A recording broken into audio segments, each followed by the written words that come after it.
Best tattoo? I reckon, I don't know, I wouldn't say. Who would have the best tattoo? Which camera is rolling? Greg Mazu. I like a lot of the Islander boys' traditional way. Like Leo and his brother Tyrone have got matching Tomokos. I reckon they're the best. Yeah, they're pretty sick. Yeah, Brady's got a few good ones. His leg one's pretty sick. Yeah, probably Brady best. Brady's got some mad ones. I like yours. I probably couldn't do that. Depends what look you like. Yeah, I don't. Yeah. Like yours a little. I like that look on you. Yeah, and that cute little look suits you. So like if we were to swap, it wouldn't work. I got one for worse.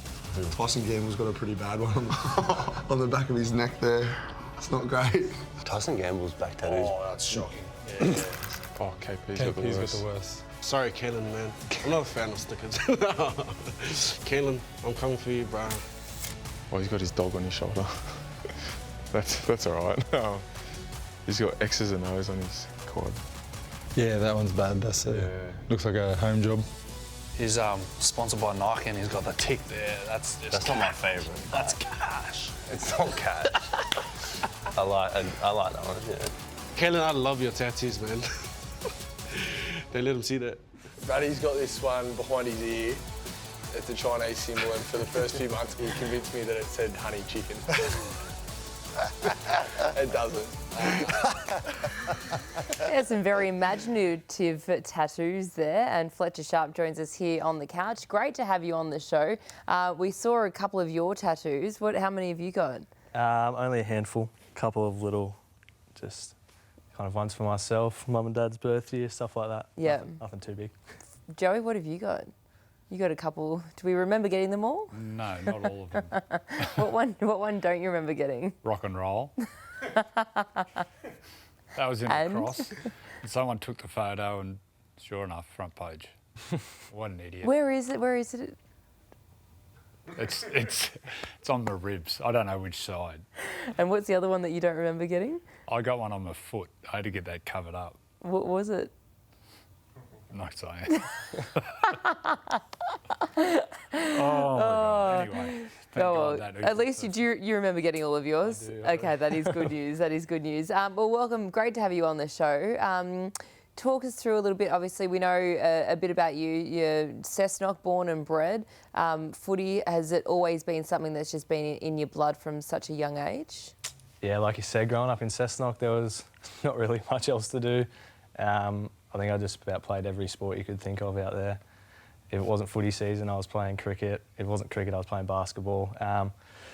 Annoyed the crap out of my parents. Whenever I was sat there for about 10 minutes, I'd pull the on-board card. They'd have to take me to something sporty.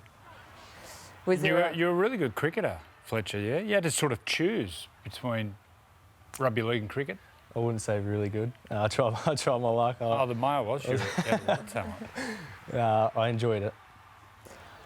Was there a part there that, from a young age, did you know that footy was something that you wanted to chase, or were you tossing up a few different sports, or was rugby league always sort of in the eyesights? Footy was always the main one.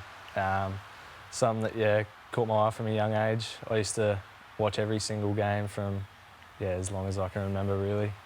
Whenever I was at home doing nothing, Mum would just put me in front of the TV and I'd sit there for hours, watch game after game, and then I kind of just fell in love with it. Started at goalies as young as you could play, sort of 2 years of under sixes, and then it all went from there. We saw the clips just then, the highlights of you playing. You look like there's no nerves. And I actually called you the night before your debut. You were like rats. Yeah, looking forward to it. Is that how you play? Like there's no real nerves? Looks like you just get out there and play. I was probably just pumped I got your phone call. I kind of take a relaxed approach, I guess. I just enjoy playing footy. I think that's the way I try and play. Just not really thinking about it too much, back my ability. Ads and the coaching staff have been really good with that. Just telling me to go out there and play my game. That gives me a lot of confidence to just go out there and enjoy it. People from within the club have been telling me for a few years that you're a fullback, Fletcher Sharp from Cessnock coming back, and so I've sort of watched your career come through. But as a fullback, you came in on the wing, you scored all those tries on debut, or was that on debut? When you scored? I started at fullback and then a couple of games in went to the wing. Yeah. And then you scored those tries at home, but then now you got the 6 on your back, and they're saying even you could play number 7. Do you think you could handle week in, week out playing number 7? I'd like to think so. Like you said, all my juniors were played in either the 6 or 7 kind of role until 18 sort of years, and then I only moved back there due to we had an injury. I remember in one of our Harold Match teams, and then didn't really go back from that. But yeah, I guess it would take a little bit of getting used to a different sort of role, but I'd back myself to put my hand up, take that role if that's what the team needed. How have you found it sort of coming through? You would have, played so much junior footy, especially around that Hunter region, but, you're, I think, 15 games into your NRL career now. How do you find everything else that comes along with playing professional rugby league? Yeah, no, I'm enjoying it. Yeah, it's a bit of a crazy ride. I think last year I was kind of just riding the emotions. It all happened pretty quick, but had a good bit of time to reflect over the break and think about how special it really was. I'm still living out at home, so it's pretty cool to head out there and people come up and tell you how proud they are that someone from Cessnock's back playing in the NRL. It's pretty cool to get those kind of... So still living with mum and dad? Still with mum and dad, yeah. Still easy at home. Kalyn, what's it like playing with him? Yeah, it's unreal. Probably the best player in the game. He just tells you when he wants the ball, where he needs the ball, and 10 times out of 10 pretty well he makes the right play. I saw the attack against the Dolphins especially. It was tweaked where Kalyn was actually playing in attacking areas, playing first receiver, and yourself and Cogs were playing out the back. How'd you find that? Yeah, it's something we kind of worked on. That's where we'd like to get to, where all three spine members can kind of just play a similar role, depending on where we get to on the field. Whoever's in that part of the field steps up, takes the first receiver role, and just trying to link up as much as we can. When one goes, the next one tries to go the next play, and it's definitely still a lot to work on, but I think there's some promising signs. We've also got some jerseys here of Cessnock. Obviously, growing up in Cessnock, you would have heard about the great. This one's the greatest one, the Oak.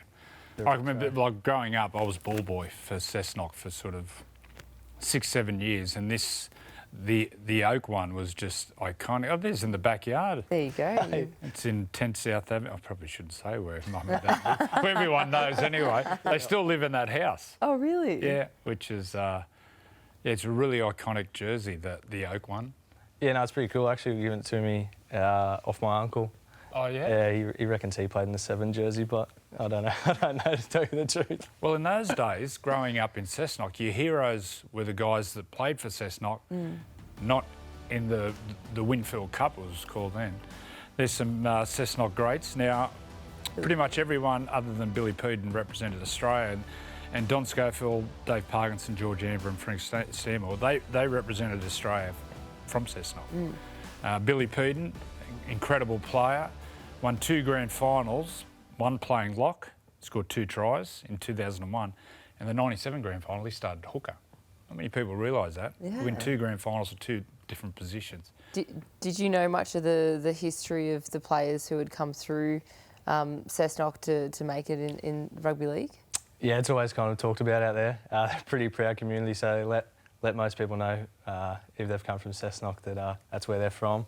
So I guess it's always kind of talked about when you're coming up through the ranks, players that have made it in the big stage. It's just huge in Cessnock, and also the women's side of things. My sister now coaches the OzTag team, and the numbers in the girls is just going through the roof. It's huge, and then come game day in Cessnock, it's just everyone going out to watch. Yeah. Do you remember the first time you met Joey? No, not. Probably when I went back up a couple of years ago to help out. Probably when I was, I think a couple of years ago I sort of started coming in to do days every now and then when Joey was back in there helping around the club, and kind of pinch yourself to see one of the greats of the game. Oh. One of? The great. I'm joking. Well, thanks so much for joining us here on Friday the 8th. It's a really nice insight to see, your career and your build up to rugby league, and you're going great guns at the moment as well. And we've got some of your boots as well, if you want to give them a little bit of a plug. Oxen, yeah, they're looking after So where are these from, Fletch? They're based out of the UK. They're big over in the Super League, and they're sort of making the move over into the Australian side of things. But no, they're a great boot. I've been loving wearing them. You just started wearing them this year? Started the back end of last year. Any other boys wearing it? There's a few throughout the competition now, yeah. Okay. Cool. A couple of big names jumping on board. James Right, Hughes. there you go.